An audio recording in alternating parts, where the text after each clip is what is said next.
প্রত্যাহিক জীবনের যান্ত্রিকতার সাথে সাময়িক বিচ্ছেদ ঘটিয়ে চলে গিয়েছিলাম ছায়া সুনিবিড় সুশীতল গ্রামীণ পরিবেশে। কার্বন ডাইঅক্সাইড বিহীন গ্রামীণ বায়ু প্রতি নিঃশ্বাসে যেন একটি সতেজ জীবনের অনুভূতি। পাহাড়ি জীবনের বাহ্যিকতা এবং খাদ্যাভ্যাস দেখে মাঝে মাঝেই আনমনেই হিংসে হয় মনে মনে। তাই সমতল ভূমিতেই বেরিয়ে পড়ি পাহাড়িদের অন্যতম প্রধান খাদ্য বাঁশকুড়োল সন্ধানের উদ্দেশ্যে।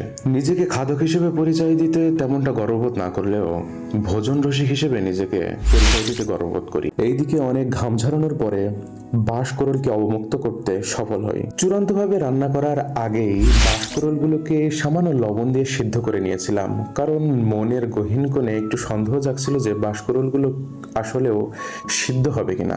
বাঁশকুড়োলের স্বাদের প্রতি অনাস্থা থাকার কারণেই মুরগির মাংসকে হায়ার করা হয়েছিল।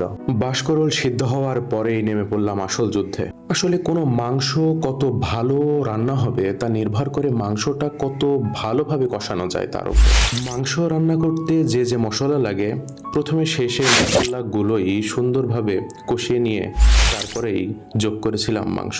এরপর কষানো মশলার সাথে সুন্দরভাবে মাংসগুলোকেও কষিয়ে নেওয়ার পরেই দিয়ে দিয়েছিলাম সেই বহুল কাঙ্ক্ষিত বাঁশের কোড়োল। বাঁশের কোড়োলটা যোগ করার পরেই একটু ভালোভাবে নেড়ে ঢাকনাটা দিয়ে দিয়েছিলাম।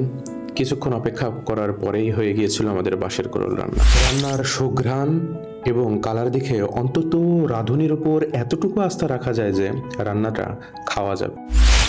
অবশ্য এর ব্যত্যয় ঘটেনি, বাঁশকুড়োলটা মোটামুটি ভালোই লেগেছিল। সমতল ভূমির লোকজন যারা পাতাকপি খেয়ে অভ্যস্ত তারা হয়তো বাঁশকুড়োল এবং পাতাকপির স্বাদের মধ্যে পার্থক্য করতে পারবেন না। আজ এ পর্যন্তই। ধন্যবাদ সবাইকে।